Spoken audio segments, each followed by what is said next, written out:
Hola a todas y todos. Estamos en una panel, en una sesión del Congreso Virtual de la Sociedad Interamericana de Psicología.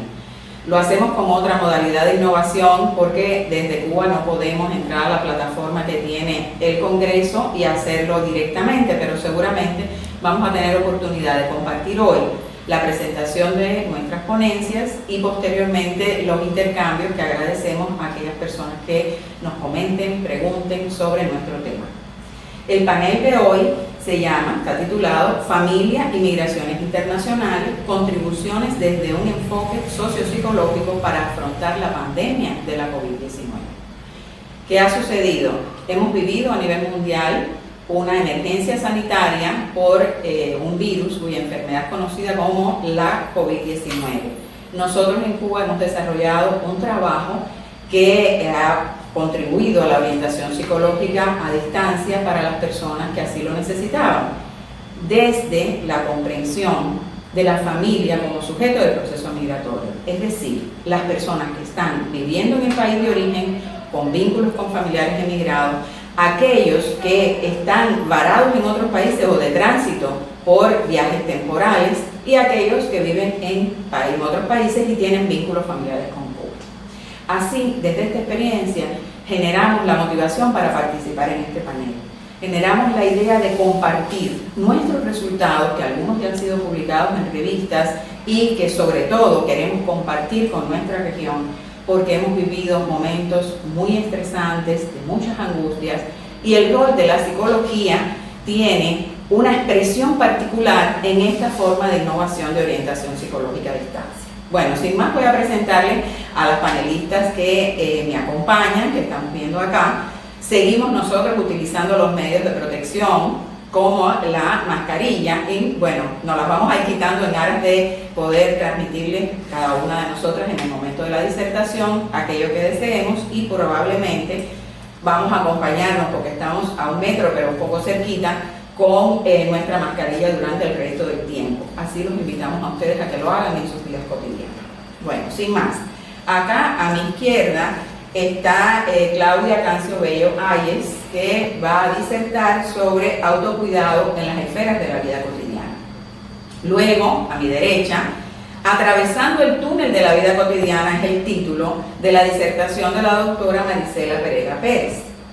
Posteriormente, vamos a ver cómo esos proyectos futuros aplazados pueden ser alcanzados, y nos los va a compartir la disertación de la licenciada Laura Arango Rodríguez, aquí por nosotros también. Y por último, vamos a cerrar este panel con los aprendizajes a través de la experiencia para la construcción de una nueva normalidad en la vida cotidiana. Y de esos aprendizajes los va a compartir la máster Hani Bárcenas Alfonso. Creo que no le dije que Claudia también era máster, pero bueno, acá ya me acordé y acá se lo digo. ¿Qué es importante en esta tarde o qué pretendemos nosotros?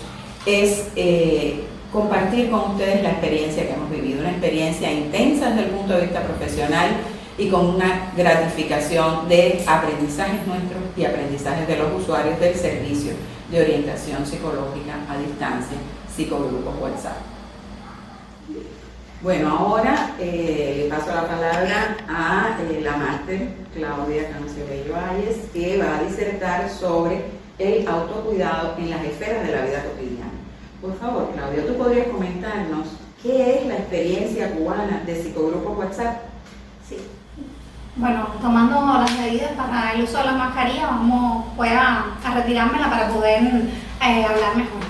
Hola a todas y todos. Como Consuelo decía, esta experiencia de Psicogrupos WhatsApp es un proyecto de la sección de orientación psicológica de la Sociedad Cubana de Psicología. Es el proyecto fundador de la atención psicológica a distancia. En Cuba, antes de diciembre del 2018, la manera de conectarnos era a través de parques o puntos wifi. A partir de este momento comenzamos a usar los datos móviles, algo que en otros países ya estaba mucho más avanzado, pero que nosotros comenzamos a partir de diciembre del 2018 y en enero del 2019 tenemos esta primera experiencia. Si la pandemia de COVID-19 hubiese ocurrido antes del 2018, probablemente la atención psicológica o las maneras de intervenir como psicólogos clínicos, sociales, psicólogos, no importa la esfera en la que nos desempeñemos de la psicología, hubiese sido diferente. Pero al ser así, entonces lo hicimos a través de una orientación psicológica, a través de grupos de WhatsApp específicamente. Fuimos los fundadores, después se replicó en otras provincias y en otros lugares del país esta orientación. Nunca lo habíamos hecho, tomamos la decisión de hacerlo por primera vez desde la sección de orientación psicológica. Un grupo de profesionales que atendían grupos poblacionales, pero también temáticas, como es el grupo de familia y migraciones, de donde salen todos estos resultados que vamos a comentar en las distintas disertaciones del día de hoy. Ya centrándonos un poco más en lo que tiene que ver con la ponencia de autocuidado en las esferas de la vida cotidiana, nosotros nos unimos por primera vez un grupo de psicólogas sociales y clínicas a atender desde la orientación psicológica online a personas, lo cual constituye un reto porque los grupos de WhatsApp aceptan hasta 252 personas conectadas al mismo tiempo.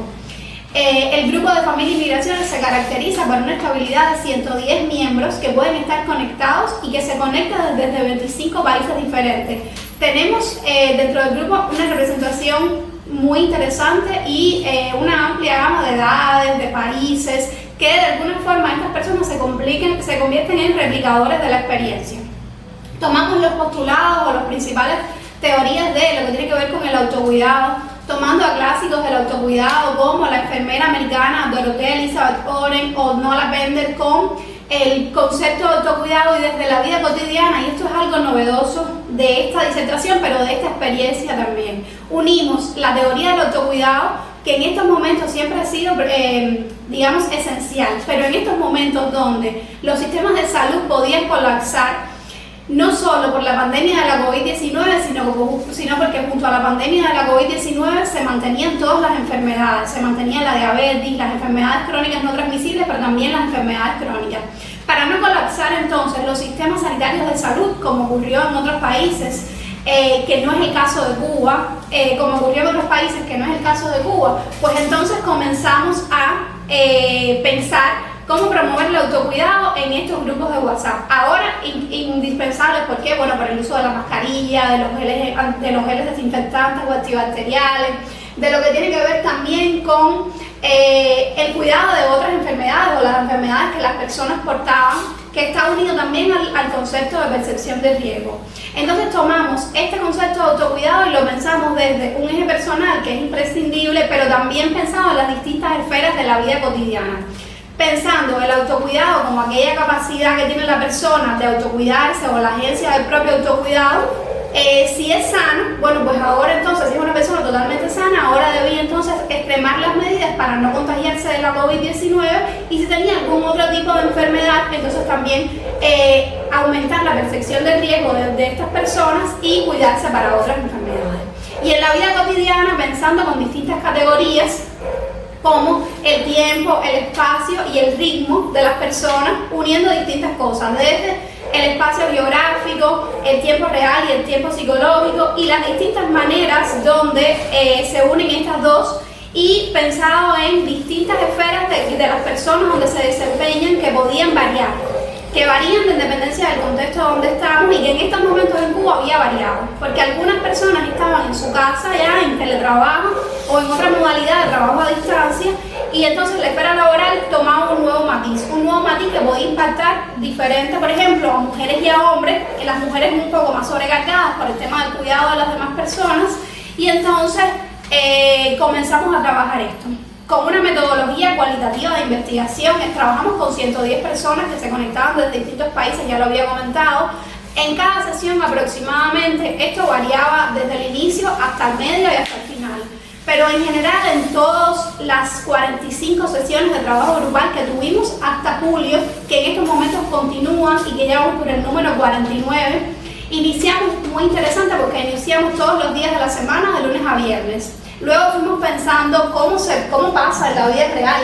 Estábamos dándole a 110 personas 5 sesiones psicológicas gratuitas online semanalmente, y pensamos entonces en ir poco a poco y también por los tiempos de las orientadoras en ir poco a poco disminuyendo. Luego nos dimos cuenta que con 3 y finalmente entonces llegamos a una modalidad donde quedamos una vez a la semana en esta sesión.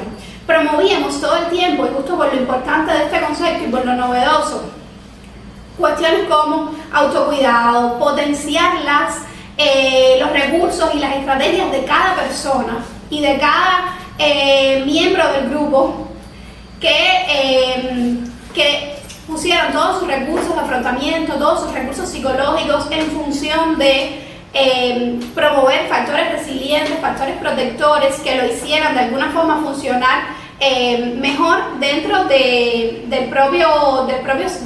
las cuestiones que estaban pasando de salud, y afrontar de manera más positiva toda esta pandemia que obviamente trajo determinadas cuestiones psicológicas negativas, como por ejemplo estrés, síntomas de ansiedad, y todo esto todo el tiempo lo fuimos trabajando. Al mismo tiempo atendimos en este tiempo alrededor de 40 personas en servicios de orientación psicológica, ya sea por WhatsApp, porque algunas personas las atendimos desde Rusia, por ejemplo, cubanos que se encontraban viviendo fuera, u otras personas, por ejemplo, argentinos viviendo fuera, y los atendíamos desde WhatsApp o incluso desde llamadas telefónicas ya a la casa, en dependencia de lo que fuera necesitando la persona.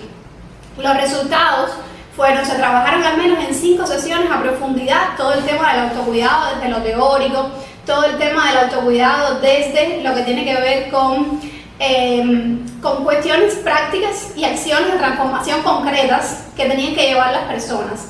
Por ejemplo, recuerdo una miembro que nos decía todo el tiempo que la vida se le había puesto como un cachumbambé, y es una expresión muy, muy clara de cómo era que esta nueva forma de vivir a través de la pandemia podía transformarse de alguna forma y transformarse en cuestiones de desequilibrio de la vida cotidiana. Déjame comentar un momentico, Claudia, por favor, porque cachumbambé es una palabra que usamos mucho en Cuba, ¿verdad? Es en un parque, no sé cómo se llama en otros lugares, pero lo importante es entender que los niños se sientan a cada lado y es como un sube y baja. O sea, el sube y baja de las emociones, el sube y baja de la tensión de los vínculos, el sube y baja del estrés, el sube y baja del insomnio. Entonces, ese sube y baja, que es el cachumbambé, es lo que Claudia nos está compartiendo de una de las miembros, para quitarme esto, de una de las miembros que realmente nos ha compartido muchas veces en las sesiones grupales, y aquellas que tratábamos en las individuales las devolvía al grupo y se convertía a su vez en un mecanismo muy dinámico de que la gente viera: es posible hacer acciones de transformación con mi hija que está lejos, es posible que coloquemos nuestros proyectos, es posible que nos podamos sentir bien. El bienestar psicológico durante la pandemia, atravesada por ese cuidado de uno mismo y esa proyección del cuidado hacia otros, es una experiencia que es posible lograr. Perdón la interrupción, Claudia. No, muchas gracias. Entonces, lo que tiene que ver además con determinados recursos o determinada potenciación, al final las personas cada vez más reconocían la importancia del concepto y el tema, llevado entonces no solo a un eje personal, sino a las distintas esferas. Por ejemplo, lo que tiene que ver con el eje personal tendría que ver con el consumo de medicamentos en tiempo, un horario de sueño que se pudiese llevar, o que mínimo fuera entre 6 y 8 horas, que es lo acordado, para que las personas pudiesen descansar mejor.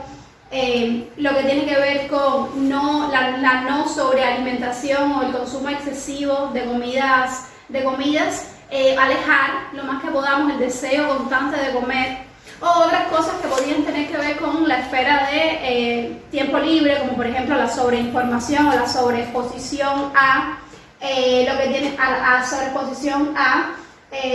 noticias falsas o ese tipo de cosas. Más o menos por ahí van algunos de nuestros resultados. En unos momentos estaremos mostrando una infografía.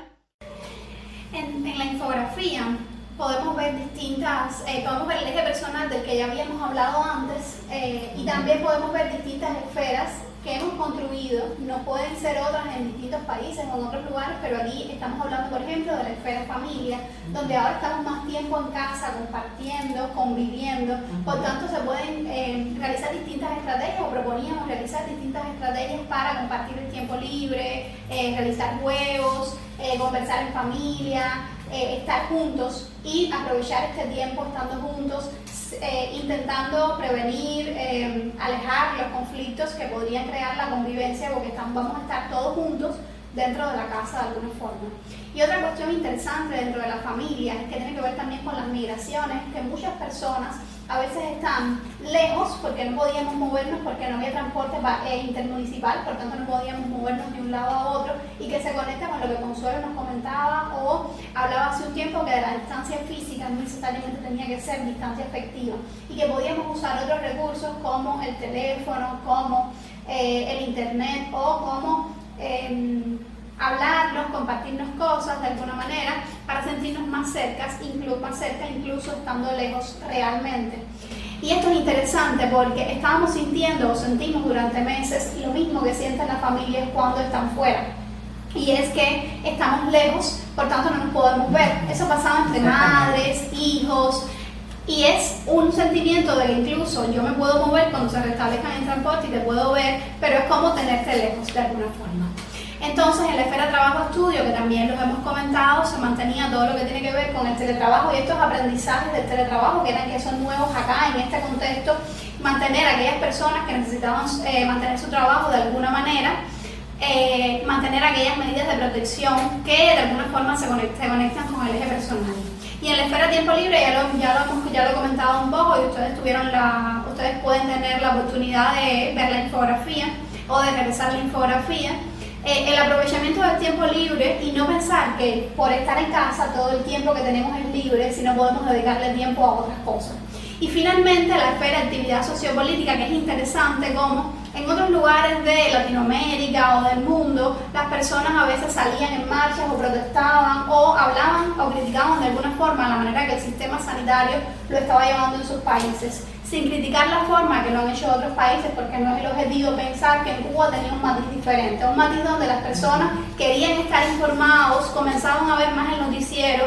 Algunos miembros del grupo incluso nos decían, estamos viendo el noticiero y el parte que se daba una vez a las 11 de la mañana primero, luego se modificó a las 9 de la mañana, pero se veía el parte de las personas que iban siendo diagnosticadas poco a poco con la COVID-19 más que en otras veces. De alguna forma había más participación social, que es interesante, más interés por estar actualizados de las noticias, sin más, y teniendo en cuenta esta disertación o algunas cuestiones básicas que he querido expresar del autocuidado en las esferas de la vida cotidiana, termino entonces la ponencia. Gracias, Claudia. Efectivamente, cuando nosotros hablamos de actividad sociopolítica, lo que estamos tratando es de poner la evidencia de que en Cuba, como le llamamos, vemos al doctor Durán en la mañana, que es el director de epidemiología, que daba esa información diaria de lo que estaba pasando, pero que además aportaba los protocolos sanitarios de qué hacer y cómo hacer. También se veía la gestión de gobierno como un grupo temporal gubernamental creado para este tema, y entonces se atendía esas noticias. ¿Qué hicimos nosotros en el grupo de orientación? Como tú acabas de decir, para apoyar el autocuidado, fortalecer el eje, que esta información institucional es la que nos sirve para comparar todo tipo de noticias que estaban llegando y poder identificar las fake news. Porque en Cuba y en otros países, y lamentablemente, hay una sobresaturación de información sobre este tema que a veces malintencionadas o no podían llevar a estados emocionales negativos por la fake news o por la sobresaturación del consumo de las no orientaciones, sino de las cosas que se decían, sobre todo en las redes sociales. Y eso es importante porque les permitía una forma de hacer un cuidado de sí mismos y de otros, porque los tiempos dedicados a estar todo momento leyendo ese consumo de las redes sociales es un tiempo que no podían utilizar en compartir con su familia, o en la ejecución del teletrabajo, o en la potencialidad que tiene la pandemia de sentirnos que el tiempo libre no quiere decir no hacer nada, porque no puedo salir, sino puedo tener una cultura del ocio, puedo realizar actividades con mis familias que no están en Cuba, pero también con los que estoy conviviendo cercano. Y lo otro que quiero recalcar es que efectivamente este panel lo pusimos en el tema de migraciones internacionales, pero la migración interna también se vivió, y hasta la no migración, porque vivimos en un municipio, nuestra familia en otro durante la cuarentena, se vivió lo mismo emocionalmente por la distancia física que necesitaba el afrontar la pandemia con un distanciamiento físico. Era la misma emoción que acompaña al migrante internacional. Lo que pasa es que lo veíamos todos en nuestra vida cotidiana, que no nos imaginamos que eso iba a suceder. Entonces, muchas gracias, Claudia, otra vez. Y ubicándonos un poquito antes de pasar a la siguiente disertación, creo que es importante comprender que la sección de orientación psicológica de la Sociedad Cubana de Psicología, que es la pionera de este trabajo en Cuba, integra otras secciones de la Sociedad Cubana de Psicología. Los profesionales de otras secciones como tal, la de psicogerontología, la de psicología clínica y salud, lo tengo anotaditos por aquí, la de psicodrama, la de psicología y sociedad, muchas secciones teníamos como un amparo institucional en la Sociedad Cubana de Psicología. Una miembro de la sección Intercreación, que es a la cual pertenecemos nosotras, aquí presente, es la doctora Maricela Pereira, con la cual hemos trabajado por muchos años el tema de psicología social y vida cotidiana, y que desde la sección Intercreación de la Sociedad Cubana de Psicología está participando con nosotros en este panel, porque necesitamos de alguna manera compartirles cuáles eran los presupuestos teóricos de los que partíamos para el abordaje de este trabajo en nuestro psicogrupo Familia y Migraciones. No quiero dejar de decir que muchos otros profesionales de la psicología de muchas otras instituciones comparten esta experiencia. Somos más de 50 personas articulados en la Sociedad Cubana de Psicología, pero también desde la sección Orientación como líder están muchos miembros de la Universidad de La Habana, de la Facultad de Psicología, del Centro de Estudios Demográficos, de la Dirección de Formación, todos de la Universidad de La Habana, pero también psicólogos nuestros que trabajan y se han sido graduados en nuestra facultad y trabajan en la Biblioteca Nacional y trabajan no quiero que se me olvide ninguno, en el CITED, en el IGNOR, que son instituciones cubanas de atención psicológica, en la Universidad de Ciencias Médicas. No sé si me ayuden porque no quiero que me falte nadie realmente. El Centro de Investigaciones Psicológicas. Ese lo estaba dejando de último. Bueno, muchos son realmente, pero el otro eje, además de la Universidad de La Habana, la Facultad de Psicología en particular, es el Centro de Investigaciones Psicológicas y Sociológicas, donde Bárbara Sass, que es la que preside la sección de orientación, la que coordina el proyecto Psicogrupo WhatsApp por el Centro de Investigaciones Psicológicas y Sociológicas del Ministerio de Ciencia y Tecnología de Cuba, y el otro coordinador es el máster Jorge Enrique Torralbas por la Facultad de Psicología. Estos son los dos ejes institucionales al amparo de la Sociedad Cubana de Psicología que han desarrollado, o con los cuales hemos desarrollado más de 50 personas de muchas instituciones, psicólogos y otros profesionales que nos han colaborado en la atención psicológica a distancia, experiencia por primera vez desarrollada en Cuba. Bueno, pues ¿cuáles son nuestros antecedentes teóricos? Psicología social y vida cotidiana, la doctora Maricela Pereira, quien aporta también su disertación a este panel en algo que le hemos llamado metafóricamente atravesando el túnel en el tren de la vida cotidiana. ¿Cuál es el túnel? ¿Qué nos ha pasado durante la pandemia de la COVID? ¿Quién es el tren? ¿Cómo hemos ido cada uno de nosotras y nosotros individual, colectivamente, con nuestras familias de aquí y de allá, trabajando el estado del bienestar psicológico en nuestra vida cotidiana? Bueno, sin más le doy la palabra a la doctora Maricela Pereira. Gracias, Consuelo. Bueno, buenas tardes.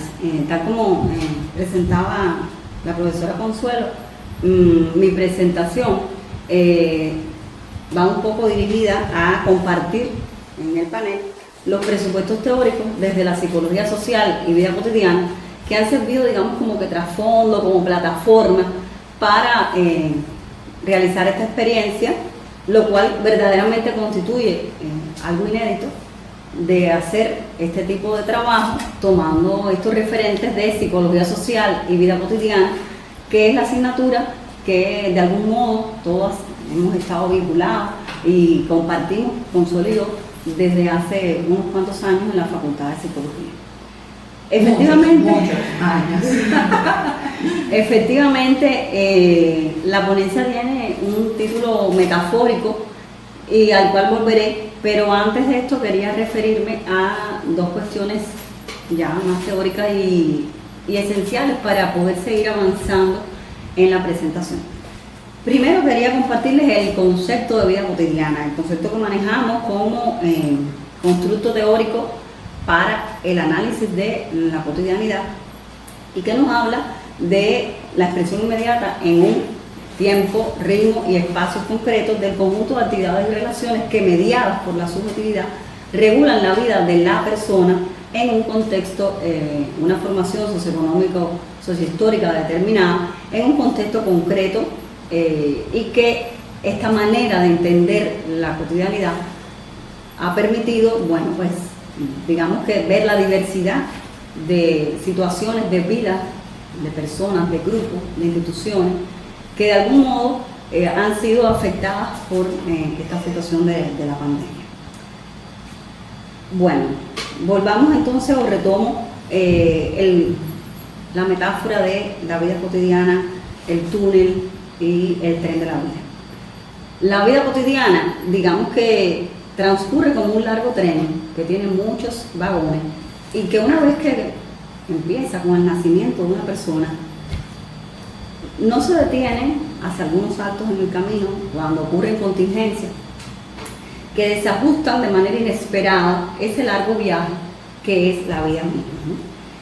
¿Qué ha ocurrido en el contexto de la pandemia? Bueno, sencillamente que el tren de la vida se ha visto conmocionado por algo inusual, por una enfermedad desconocida, una enfermedad que nos ha obligado a repensar la vida misma, a todas las personas, en todos los confines del planeta, con independencia de qué es la persona, de qué edad tiene, de dónde vive, de qué hace, se ha visto impactada por este hecho. Entonces, ¿cuál mecanismo de un reloj que se afecta en su funcionamiento? Bueno, pues este sistema de la vida cotidiana se ha visto impactado por la pandemia. Ha ocurrido entonces un suceso inesperado, repito, abrupto, que rompe ese relativo equilibrio con el que vivimos el día a día. Digo relativo porque el equilibrio total no existe, ¿verdad? En nuestra vida cotidiana. En cada momento estamos viviendo contingencias, por supuesto, con mucho menor impacto que esta de la que estamos hablando, que es una pandemia de alcance mundial que pone en peligro la salud de la humanidad y que ya de hecho ha afectado a millones de personas y lamentablemente también la vida de otras muchas personas. Entonces este mecanismo de reloj que funciona de manera más o menos ajustada se ha sacudido de una forma inusual. Entonces decimos que la COVID-19 es una crisis sanitaria. Una crisis sanitaria porque, primero es una crisis porque se produce de manera imprevista la enfermedad que rompe la continuidad de la vida, es además una situación que desata un conjunto de circunstancias a nivel de la persona, de los grupos, donde la familia tiene un lugar esencial como célula primaria de toda sociedad, de las instituciones, cualquiera que sean esas instituciones, y de la sociedad en general. Podemos seguir hablando ya no del país, sino de los países, de las regiones y de la humanidad y el mundo en su conjunto. Esta situación entonces nos impone una inestabilidad una incertidumbre, múltiples impactos en todos los niveles de la vida misma, ¿verdad? Como decía antes, desde la persona hasta la humanidad, de manera simultánea. ¿Qué ocurre además? Que pone en evidencia desigualdades, urgencias que hay que atender, porque empecemos por el sujeto, por la persona. Cuando su vida se desajusta ante esta ruptura de su equilibrio de vida, comienza como ese engranaje, la persona, el grupo familiar, que en este caso, en la labor de orientación de esta experiencia, está la familia enfocada en su vínculo con las familiares y personas allegadas emigradas, pero también al interior de la familia, en cada casa, en cada barrio, y comprender qué ocurre cuando se rompe ese equilibrio. Bueno, pues es una manera de poder ayudar a las personas a restablecer ese equilibrio roto, ¿verdad? Necesita ese punto de giro que ha dado la vida, necesita de aprendizaje y desaprendizaje.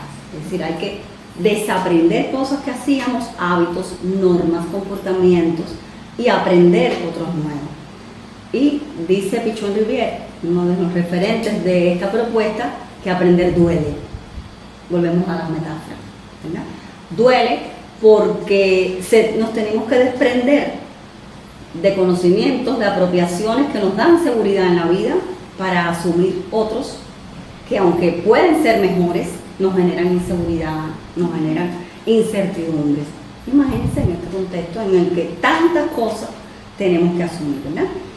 Esta contingencia en nuestro viaje cotidiano hace que a nivel de las emociones ocurran las más diversas, ¿verdad? Lamentablemente muchas negativas, porque hay pérdidas, hay involución, hay desconocimiento de lo que va a pasar, hay una, digamos que incertidumbre de futuro en todos los aspectos, porque imaginemos cuando en marzo llegó la pandemia, los primeros casos a Cuba, no teníamos la menor idea a nivel de nuestras propias vidas cómo íbamos a continuar viviendo en una situación que nadie podía predecir, ¿verdad? Entonces, un conjunto de emociones fuertes, dolorosas muchas veces, depende de cómo cada cual lo haya vivido, ¿verdad? Por eso en el concepto de vida cotidiana hablamos de la vida de la persona, porque hay tantas cotidianidades como personas existen en el mundo, ¿verdad? Se detuvieron estos modos habituales de hacer las cosas, nuestros hábitos, nuestra rutina, la manera de afectivamente vincularnos con la realidad. ¿Y qué ocurre? Que muchas personas hemos sentido angustia, incertidumbre, ansiedad, miedo, por solo mencionar algunos estados afectivos de corte negativo. ¿Y qué ocurre? Aquí entran las labores de orientación, que de algún modo han servido de acompañamiento para que las personas reorganicen su vida cotidiana, porque efectivamente el tren de la vida no puede detenerse. El tren de la vida tiene que continuar, por fuerte que haya sido el impacto que la pandemia ha supuesto, ¿verdad? Nos exige entonces ajustarnos o actuar de la manera más ajustada posible a las nuevas situaciones, ¿verdad? Tenemos que seguir adelante, marchando, y ahí entonces se impone algo que resulta a veces difícil, que es restablecer un nuevo equilibrio o lo que se haya dado en llamar una nueva normalidad para poder seguir la vida adelante, ¿verdad? Yo voy a mencionar solamente algunos de los hábitos, de las nuevas actividades relacionadas con el contexto de la COVID que hemos tenido que asumir, a veces de una manera muy consciente, muy racional, otras veces menos, otras veces no asumir, porque la diversidad de enfrentamientos es también importante, ¿verdad? Entre los hábitos y nuevos comportamientos que son, digamos que muy recurrentes en estas circunstancias, está el de quedarse en las casas durante mucho tiempo o durante todo el tiempo, dependiendo del momento en el que transitamos por este proceso. Está también guardar una distancia física entre las personas como un modo de prevenir el contagio, cosa que en la cultura latina, en los cubanos por supuesto, es bastante difícil porque normalmente somos bastante cercanos físicamente en el trato con otras personas. El modo de expresar los afectos, no besar, no abrazar a los seres queridos, a los compañeros y amigos, que también es algo que digamos que reta los modos habituales de comportarnos. Utilizar las mascarillas, que de algún modo también resultan difíciles de asumir en el día a día. Lavarnos las manos con una frecuencia más allá de lo que hacíamos. Usar para la higiene sustancias que habitualmente no usamos, como el hipoclorito, los geles hidroalcohólicos, tenerlos en la casa, llevarlos con nosotros cuando salimos a la calle, implementar protocolos y procedimientos cuando llegamos a un lugar, sea la casa, sea el centro de trabajo, sea otra institución, algo surgido en este contexto. Aquí menciono solo algunos de los comportamientos, es decir, comportamientos favorables dirigidos al autocuidado, al cuidado de los demás. Hay una multiplicidad de, digamos que comportamientos o estrategias de afrontamiento en una situación de crisis, en general, en cualquier crisis, y en esta derivada de la pandemia. Permítame un segundito, porque cuando dices la crisis sanitaria es un impacto, porque es una crisis en la subjetividad cotidiana. Todos los ejemplos que has puesto a partir de esa conceptualización que nosotros hemos hecho para entender la vida cotidiana como objeto de reflexión, la ruptura que significa esa crisis en cada ser humano, que tiene que empezar a pensar: ¿y cómo vivo ahora? ¿Y por qué esos nuevos hábitos? Y entonces interrogarnos cada uno de nosotros qué hacer y cómo hacer es precisamente el impacto más importante que tiene una crisis en la subjetividad cotidiana. Porque simultáneamente impacta lo afectivo, con los ejemplos que acabas de poner, de cómo me saludo, cómo lo veo, cómo veo el otro, me empiezan a emerger emociones negativas porque no sé, hay un impacto cognitivo que me dice, no sé, no tengo esquemas referenciales para ver qué hago, y qué hago es la conducta. Entonces se impacta también lo afectivo, lo cognitivo y lo conductual. Y emergen diferentes respuestas de comportamiento ante estas, digamos, nuevas estrategias que hay que tener ante la vida para afrontar una pandemia, para no contagiarse. Entonces, obviamente, lo que yo hacía ya no me sirve para hacer. Sobre todo, ya no puedo salir a la calle, el distanciamiento físico, el transporte, cambia todo simultáneamente. Y ese impacto de la crisis en la subjetividad cotidiana requiere de modos de afrontamiento.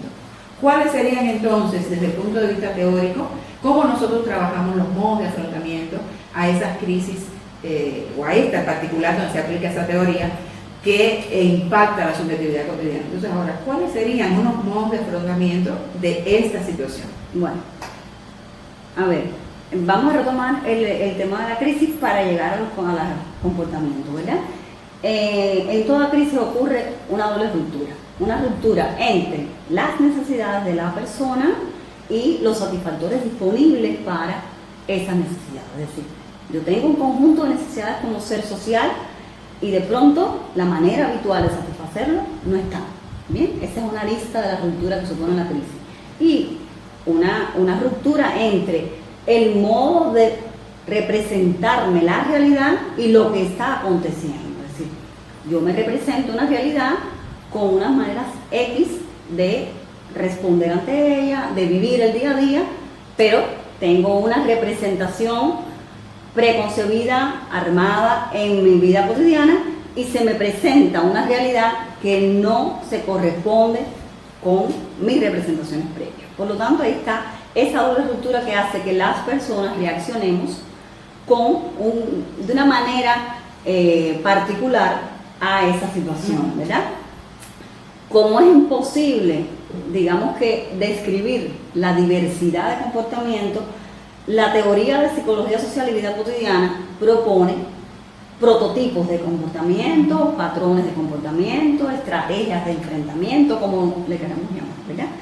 Una de ellas es la que activa y creativamente las personas asumen los acontecimientos ante una realidad en crisis, ¿verdad? Generamos actividades, tareas, buscamos cómo satisfacer nuestras necesidades de una manera activa, de una manera creativa, eficiente, ajustándonos a esa realidad cambiante. Pero de una manera en que no nos centramos en nosotros mismos, ni estamos de espalda a la sociedad y sus situaciones, ¿verdad? Este estilo activo, creativo, tiene muchos ejemplos. Vamos a citar algunos, ¿verdad? Planificamos actividades en la casa que potencien una interacción y un bienestar familiar. Pudiera ser uno. Estimular la participación de los niños, atender las necesidades de los ancianos. Si tenemos a los niños en la casa, velar porque el estudio a través de la televisión, que digamos que es la particularidad que ha caracterizado en Cuba, continuidad de estudio, debido a que el modo que otros lugares se ha hecho fuera de Cuba, conectándose a internet y tal, no ha sido nuestra posibilidad, y entonces ha demandado de las instituciones, Ministerio de Educación, maestros, las escuelas, una posibilidad de que los niños no se queden atrás estudiando, los adolescentes, los universitarios, pero también donde la familia tiene que jugar un rol y que es creativo y activo cuando potenciamos esa oportunidad que se está ofreciendo para que el curso no quedara totalmente al azar y los niños continuaran aprendiendo. Está también tener en cuenta de una manera empática las necesidades, los miedos, las soledades, las angustias de las personas que nos rodean y no centrarnos solamente en lo que nos está pasando, ¿verdad? Retamos activamente las circunstancias para satisfacer nuestras necesidades y las de los demás.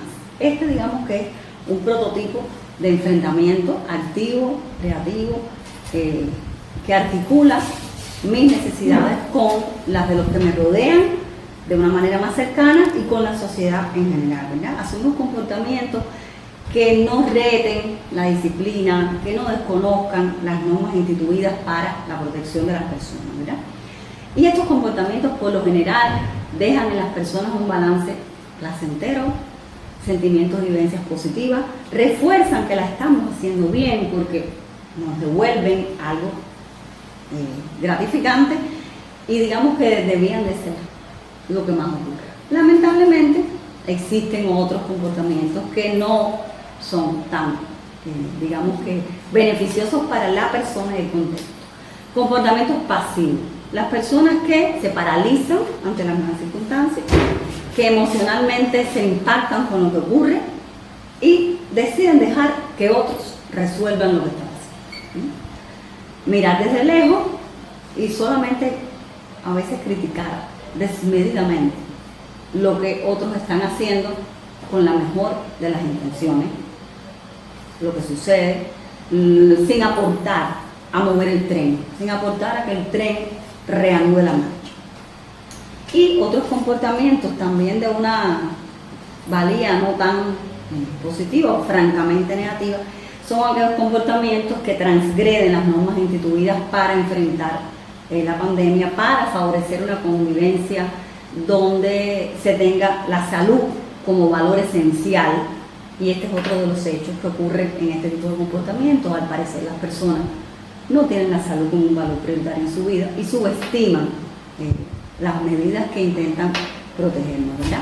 No conservan las distancias en las filas o en las colas, se niegan o usan a veces el nasobuco poco o no lo usan correctamente, subestiman el peligro de contagio y exponen a otras personas de esa manera cuando no cuidan su salud, pero también exponen las de los demás. Otros acuden a comportamientos francamente transgresores de la legalidad y de lo instituido de las normas. Por ejemplo, ceder a la corrupción, a traficar con productos esenciales que han dejado de estar en el mercado de una manera fácil, a subir los precios, a, digamos que lucrar con las necesidades de las personas. Son conductas, digamos, que pueden o no aparecer en nuestro Código Penal, pero que en cualquier caso, aun cuando no aparezcan, están transgrediendo el pensamiento, el sentido común, la manera en la que habitualmente nos conducimos y digamos que tornan la ilegalidad en una naturalización en la vida cotidiana en crisis por la pandemia.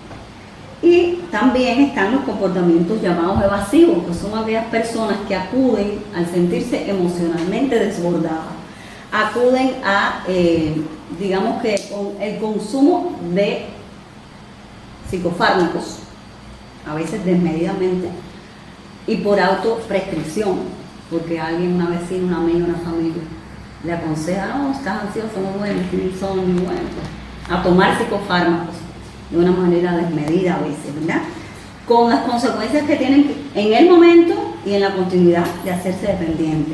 Acuden a el alcohol, la droga, ya como sustancias que generan una dependencia y unas consecuencias mucho más peligrosas que la que habíamos visto, ¿verdad? Digamos que he tratado así de resumir de una manera muy general estas opciones, y esta en particular, estas dos últimas en particular, creo que hay que destacar que nos empobrecen a los que los asumen como seres humanos, ¿verdad?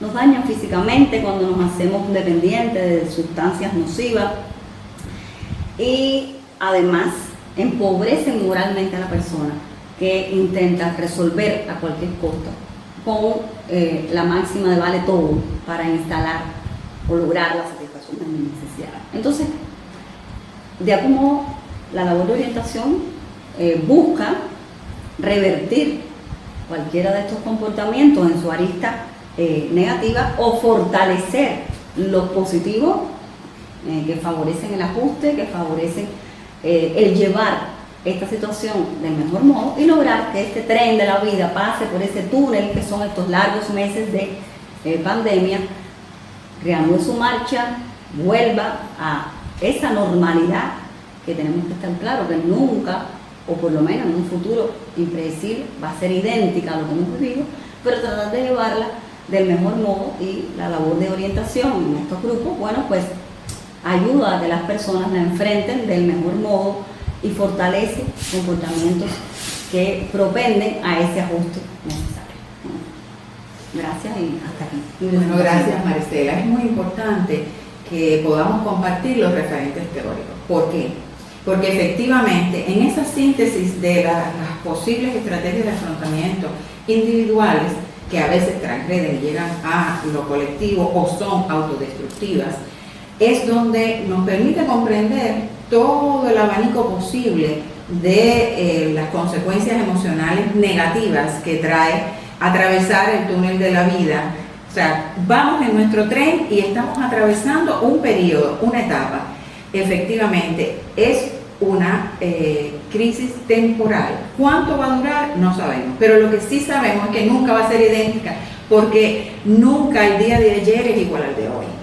Nosotros somos seres pensantes, actuantes, emocionales, y por lo tanto vamos construyendo nuestra vida, y lo que nos permite justamente conocer este referente teórico es transformar todas aquellas estrategias de afrontamiento que afectan el bienestar psicológico de la persona, de la familia y de la sociedad en que está viviendo, hacia los afrontamientos activos, las conductas activas, los comportamientos que permiten transformar en acciones concretas cotidianas esos malestares para poder construir juntos la nueva normalidad. La nueva normalidad de hoy lleva mascarilla, pero la nueva normalidad debería tener mascarilla siempre, mucho más que en los salones de cirugía. La nueva normalidad lleva hoy un comportamiento de organizar nuestros horarios de vida para ser más eficientes, y puede incluir el teletrabajo en alguna de las muchas modalidades que antes no lo hacíamos.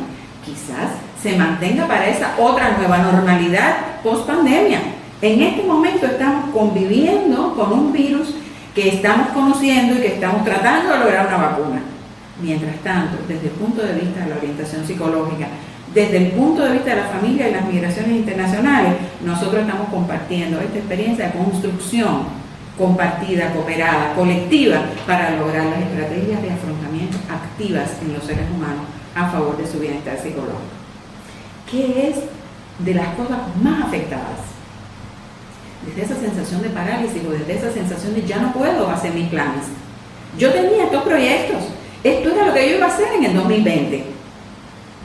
Pues así trabajamos mucho lo que llamamos proyectos futuros aplazados para ser realizados. Primero vamos a vivir, no nos vamos a contagiar, vamos a ser responsables y vamos a poder, aplazando nuestros proyectos, realizarlos. ¿Cuándo? En la misma medida en que se pueda. Y esa es la presentación que va a hacer Laura, que nos va a hacer una disertación sobre los resultados compartidos en estos meses de trabajo conjunto. Efectivamente, muchas gracias Consuelo por la introducción. Una de las preocupaciones y de las problemáticas incluso más recurrentes dentro de los mismos psicogrupos de WhatsApp fue el tema de estos proyectos aplazados que nos comentaba Consuelo.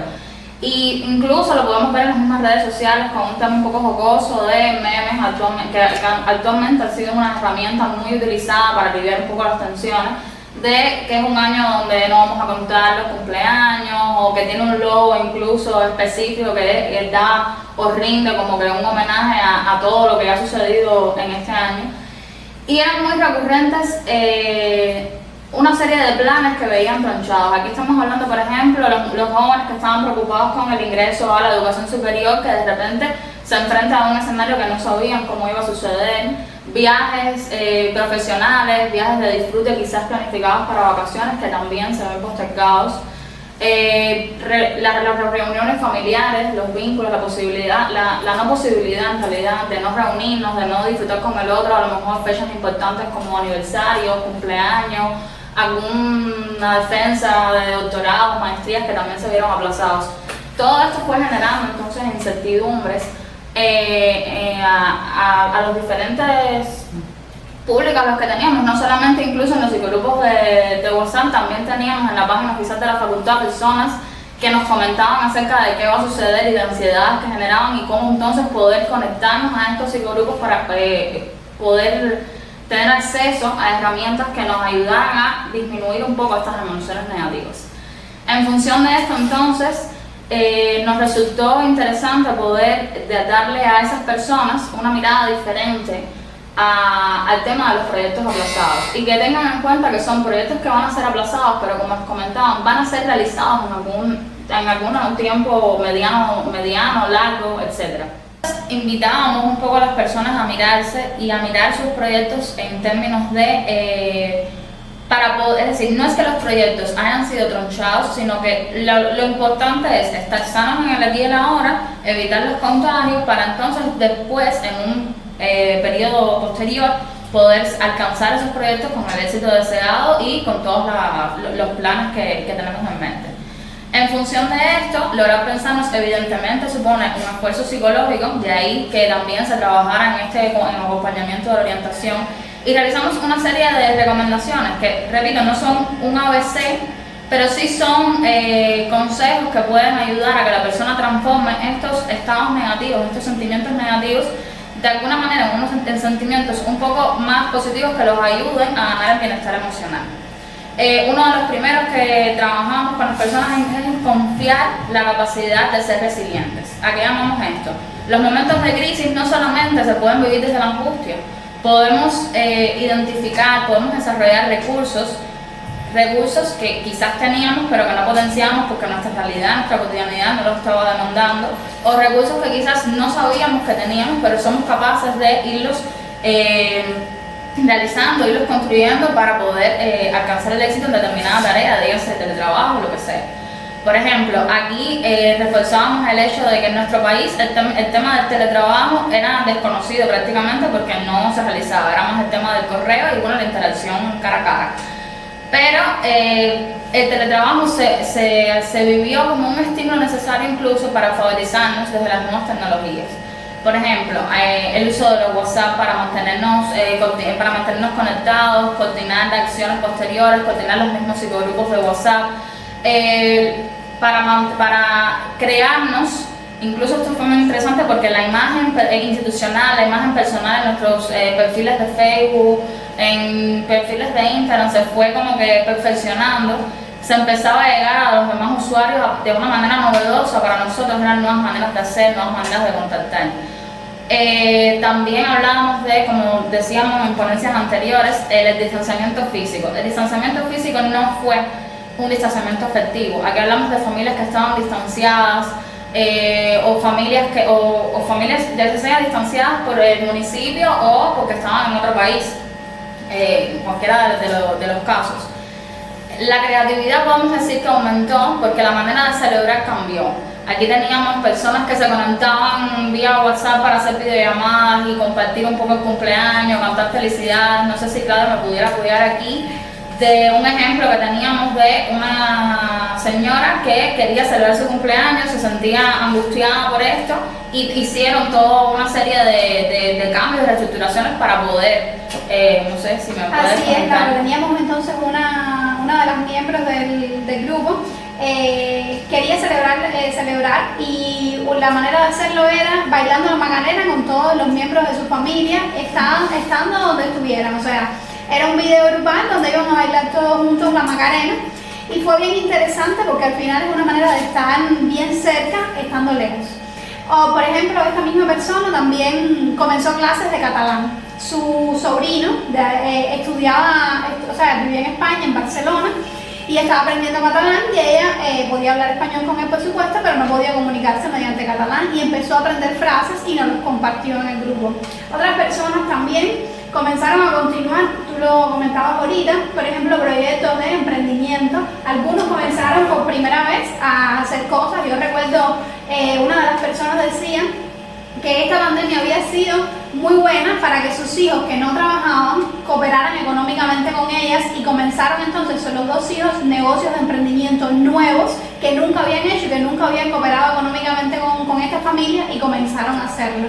Es una manera, depende de la forma en que cada persona o en que cada miembro de los psicogrupos haya afrontado la crisis, como decía Marisela antes, puede haber tenido un saldo muy positivo o puede haber tenido entonces un saldo diferente, pero en última instancia nosotros estábamos intentando en estos grupos de WhatsApp potenciar estos recursos positivos y esta capacidad de resiliencia de la que hablaba Laura antes. Incluso conectándome con una cuestión que nos decía Claudia, deslizándolo más a la realidad cubana, hay muchas personas también que comenzaron a realizar cursos online, que era una modalidad que no se veía. Y fue muy curioso cómo se realizaron cursos online de inglés que era pagar $1 por WhatsApp y entonces tenían acceso, cursos de fotografía, cursos de edición, en fin, que fue un nuevo aprendizaje que tuvimos y que se fue incorporando. Y también que todos estos recursos que se fueron ganando es importante de que no solamente en ese momento de la pandemia, sino que también persista en esta nueva normalidad y es lógico que lo tengamos que reincorporar, reintegrar a esta nueva normalidad para poder seguir adelante y lograr los proyectos. Eso fue una de las primeras aristas que trabajamos. Una segunda arista tiene que ver con lo que hemos hablado y es una recomendación recurrente desde los inicios de la pandemia, el tema de la información y de no saturarse con la información. Aquí hablábamos sobre buscar fuentes viables, fuentes con credibilidad, nuestros ministros, las conferencias de prensa que hacía Durán, las mesas redondas, de mantenerse informados a través de estas fuentes oficiales, porque nuestros proyectos se tienen que ir estructurando sobre esas medidas y sobre esos comentarios que nos van informando. Y por tanto no puede ser por fake news, por cadenas que fueron muy usuales durante la pandemia. Lo importante era tener la información de primera mano de las instituciones gubernamentales para en función de eso poder reorganizar nuestros proyectos, ya sean personales, laborales, de viajes, etc. Otra de las aristas entonces tiene que ver con las expectativas. Tenemos que tener cuidado en cómo gestionar nuestras expectativas porque hay que concientizar que los proyectos van a realizarse de manera gradual, de manera simétrica y que tienen que incorporar estas nuevas restricciones, un distanciamiento social no físico como tal, el uso de las mascarillas, los geles hidrosanitarios, etc. Y entender eso permite que uno construya los proyectos de manera tal que cumplan con estos requisitos, bajen las falsas expectativas y por tanto se haga un adecuado manejo de las emociones. Y por último también hablábamos sobre la planificación. Es bueno planificarse para poder ser exitosos en cómo gestionamos nuestro tiempo, pero no con un control excesivo. Podemos empezar a realizar de pequeñas acciones que contribuyan a estos proyectos pero que al mismo tiempo sepamos que no pasa nada si la intensidad o el ritmo varía según el día o el estado de ánimo de la mujer es diferente. Ser flexibles con nosotros mismos y poder darnos la oportunidad de aprender poco a poco en el proceso y de irnos entrenando o adaptando a esa nueva modalidad. Y en torno a esto fue más o menos lo que discutíamos con respecto a los proyectos, de cómo ir aprendiendo poco a poco para poderlos alcanzar en un momento. Gracias, Laura. Efectivamente, Laura nos ha explicado. Y la insistencia nuestra, todas las sesiones de trabajo, paso a paso. Organice su vida, plantéese actividades concretas, gestiónelas consigo misma, no se engañe, pero paso a paso, cada día se va construyendo su propio proyecto que hoy no podía realizarse o se podía realizar de manera diferente en un contexto totalmente inesperado, que forma parte de los retos psicológicos más grandes que trae la pandemia. Entonces, muchas familias emigradas querían venir de viaje a Cuba, muchos familiares en Cuba querían viajar, muchas otras personas querían moverse porque tenían instalados mecanismos económicos de familiares que tenían que ver con comprar un producto fuera, regresar y quedaron varados en otros países. Entonces, ¿qué pasa con esos proyectos? Emergieron muchas emociones negativas asociadas a la incertidumbre y a la sensación de parálisis y de imposibilidad de lograr el proyecto. No es así. Trabajamos con cada uno de ellos. Personas que quedaron varadas por el cierre de fronteras regresaron en vuelos humanitarios. Empezaron a hacer sus celebraciones con los ejemplos que ponía Claudia de manera diferente, cercanos en la distancia.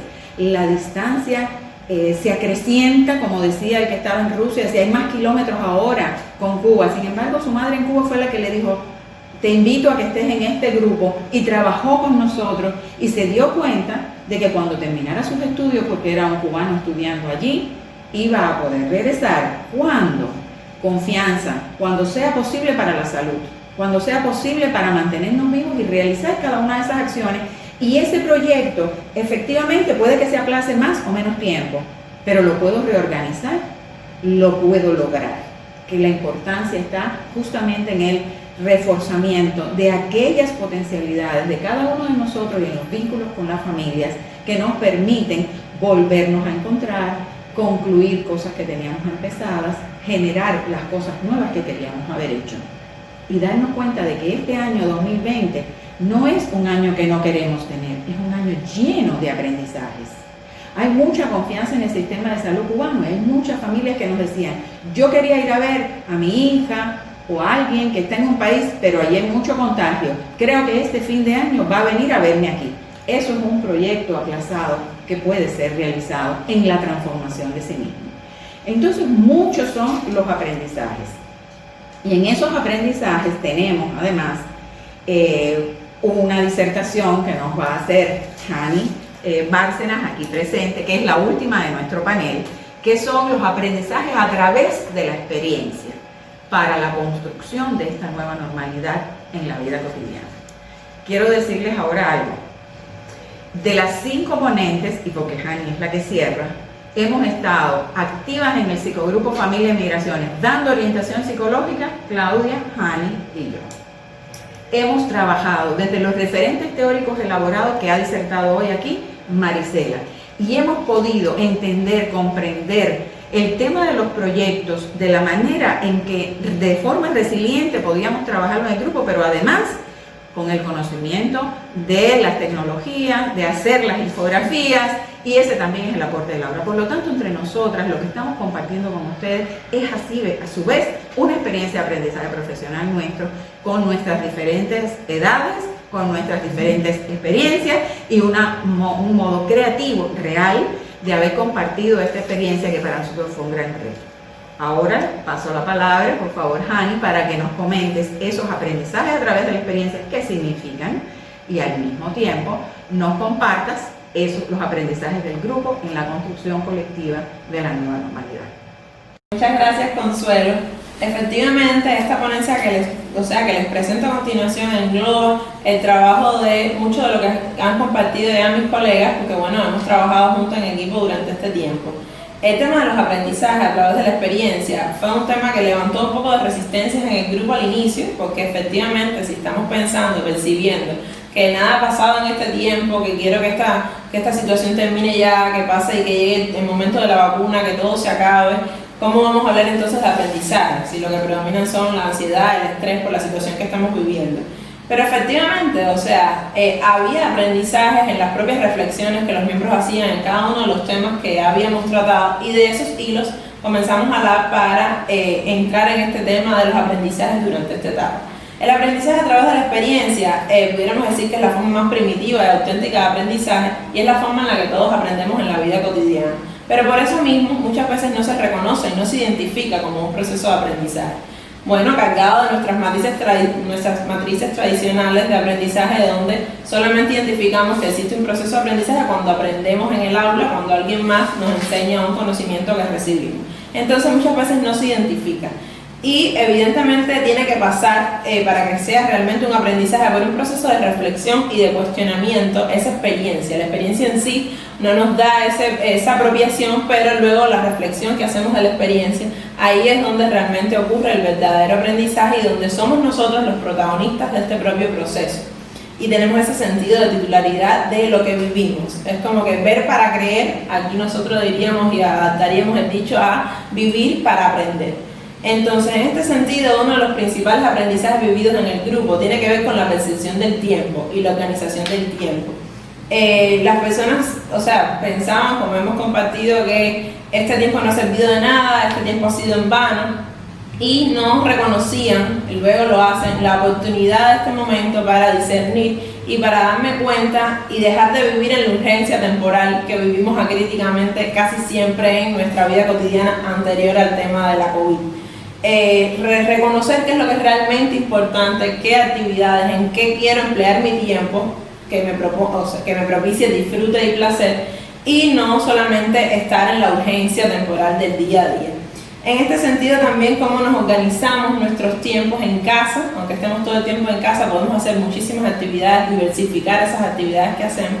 Y ahí un aprendizaje importante es lo que le llamamos el tema de las 3T: tiempo, tarea y territorio. ¿Qué significa? Que hay un tiempo específico para cada una de las actividades, tiempo de inicio y tiempo de cierre, para hacer una tarea determinada, y un territorio específico, aunque siempre estemos en casa o la mayoría de las ocasiones.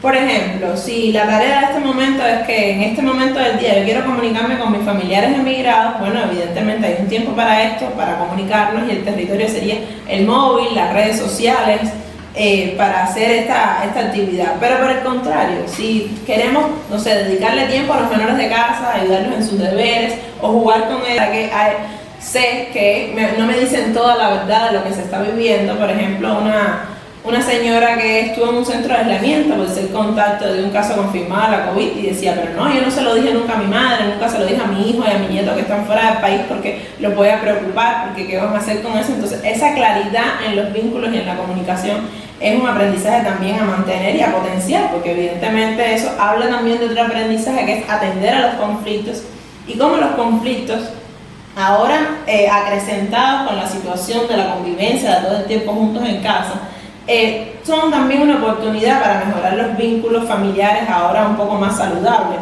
es una oportunidad para conversar, para sentarnos a ver en qué discrepamos, en qué no estamos de acuerdo, para todos compartir cómo nos sentimos, porque el problema es, o sea, muchas veces lo que pasa es un desplazamiento de mi propio malestar, de mi propia ansiedad por la situación de crisis que todos estamos viviendo, y por supuesto lo desplazo y, como se dice, la cojo con las personas que están más cercanas a mí, con los familiares que tengo en casa. Entonces, en ese sentido, también muchos conflictos con el tema de aceptar la migración. No acepto la migración de mis seres queridos, de mis hijos, de mis hermanos. ¿Y qué hago con eso? Eso ahora en este contexto de crisis pasa a un segundo plano, porque lo que realmente yo priorizo es preocuparme por ellos, saber cómo están, atender a la situación que tienen allá y preocuparme en ese sentido de estar al tanto, y entonces más o menos se resuelve ese conflicto o pasa a un segundo plano en cuanto al término de aceptar o no el hecho migratorio de algún familiar. Otro de los aprendizajes que ya nos comentaba Claudia tiene que ver con el tema del autocuidado, cómo necesitamos cuidarnos primero nosotros mismos para después poder cuidar a los otros, ya sea dentro o fuera de la casa, a los familiares, cómo estar ahí también para mi hija que vive fuera de Cuba, pero para eso yo necesito estar bien, yo necesito estar saludable o no estar triste o deprimida para poder tener una comunicación con ella, para transmitirle ese estar bien o bienestar psicológico y emocional en este sentido. La salud física y mental en este contexto se ha redimensionado. Ahora las personas le dan más valor y cuidan más el tema de la salud mental, y por eso también la psicología en Cuba en este tiempo ha jugado un papel fundamental. Se ha reconocido mucho más su ejercicio y desempeño profesional, puesto que antes la mayoría de las personas potenciaban o priorizaban su salud física, pero ahora han sabido reconocer que es necesario atender a cómo me siento, a qué es lo que estoy viviendo, qué me está pasando. En ese sentido, también reconocer el tema del manejo de las emociones, cómo reconocerlas, qué hago con las emociones que estoy viviendo, las identifico, cómo las transformo. Eso ha sido también un tema que ha salido en muchísimas de las sesiones. Y un ejemplo muy claro de esto era el tema de cómo transformar la predisposición negativa que se tiende a tener ante estas situaciones. Una madre nos decía que iba en mayo, cuando fue el Día de las Madres en Cuba, decía que esta celebración de ese domingo del Día de las Madres en Cuba iba a ser para ella muy triste, que su única hija estaba fuera de Cuba, no tenía posibilidad de verla, ni de ella ir, ni de ella venir, entonces este iba a ser un mal Día de las Madres para ella, y estuvo con esa predisposición negativa durante toda la semana. Cuando llega el domingo nos cuenta luego que fue un día muy alegre, un día en el que estuvieron muy cerca, aún en la distancia, compartieron muchas fotos en un chat que crearon familiar, muchos chistes, estuvieron compartiendo muchísimas actividades en ese chat que crearon, y evidentemente ella pasó muy bien, de una manera nueva, novedosa y creativa el Día de las Madres, y después reconoce que estuvo predispuesta negativamente durante toda la semana anterior por gusto. Entonces, en ese sentido, como potenciar el optimismo en detrimento del pesimismo y saber, posicionarnos en la pregunta, ¿queremos ser parte de la solución o del problema? En ese sentido, evidentemente la distancia física, ellos reconocen como ha sido un aprendizaje fundamental, que no necesariamente significa distancia afectiva y que se pueden disfrutar los vínculos familiares, ya sea con la familia dentro, pero también fuera de Cuba. El teletrabajo también ha sido otro de los aprendizajes a potenciar, puesto que en Cuba no teníamos esa experiencia, surgió como una necesidad social, pero al principio un poco de resistencia, ¿no? Por las condiciones, porque cómo lo voy a hacer en casa, con la familia, con los niños, pero después se ha reconocido como que ha sido eficiente, una práctica productiva, una buena práctica a mantener a futuro, incluso también alternando con el teletrabajo y con la presencialidad en los centros de trabajo en esta situación para mantener en la nueva etapa, siempre que sea posible. También el tema del estudio de los menores en casa ha sido una ganancia y un aprendizaje en ambos sentidos. ¿Por qué? Porque ha sido bueno para los niños saber que hay conocimiento fuera de la escuela, que también se puede disfrutar en casa y aprender en casa, y también ha sido bueno para los adultos, porque los ha hecho ser más partícipes del propio proceso de enseñanza-aprendizaje de los niños, que a veces se dejaba todo a la institución escolar, todo a los maestros, y los adultos en casa, las varias generaciones que tenemos en casa en Cuba, no se hacían tan activos y partícipes en ese proceso de los niños, efectivamente. Decir también que en este tiempo hemos tenido que explorar muchísimas formas de creatividad. La creatividad se ha tenido que ver como un factor protector y que hemos necesitado echar mano a esas nuevas herramientas que antes no hacíamos, no las pensábamos, no le dedicábamos tiempo a eso. Creatividad para nuevas formas de demostrar los afectos, los vínculos, nuevas actividades para hacer en casa y que cada día sea diferente, disfrutable, que un día no sea igual que el otro, en este sentido. Y bueno, con esto y con lo que nos comentaba Laura sobre el tema de replantear los proyectos futuros, ha sido necesario replantearlos, pero saber que cuando puedan ser, yo me tomo este tiempo para reflexionar, para repensarlos, para perfeccionarlos y tenerlos más estructurados en el momento que sea posible. Y con esto también tiene que ver un poco el aprendizaje que ha sido lidiar con la frustración para actuar de manera flexible. Hay cosas que no han podido ser, pero adecuar mis expectativas, decir, bueno, no voy a a reaccionar negativamente ante la frustración, sino de que puedo ser flexible, busco maneras de ajustarme y de adaptarme a las circunstancias y ya será posible con cierta flexibilidad en algún momento. Por último, uno de los aprendizajes más importantes fue en el grupo vivir el presente, disfrutar el aquí y el ahora, que parecía al principio que empezamos las sesiones como algo imposible, porque como esto se va a disfrutar, yo quiero que esto pase ya, el día a día no, yo quiero que llegue mañana y ya. Entonces, no sobrevivir atrincherados de que tengo que sobrevivir y vamos a pasar este tiempo a como sea, ni tampoco hipervivir agitadamente de un lugar para otro sin parar, sino poder disfrutar los momentos familiares, los momentos nuevos con las personas que nos rodean. Entonces, ese vivir el presente y saber que hay muchas ganancias en el aquí y ahora, en estos meses que hemos vivido muchos procesos de aprendizaje, de desarrollo personal, de enriquecimiento, ha sido una gran ganancia de aprendizaje a mantener a futuro de esta etapa. Por último, decirles que es posible vivir situaciones difíciles aún con bienestar psicológico, con bienestar emocional y poder irradiar ese bienestar y ese estar bien hacia las demás personas, y es algo también que el grupo reconoce y potencia y fortalece entre ellos mismos, que se han sentido como una familia, le han llamado la familia migrante, porque entre ellos mismos se dan ese apoyo.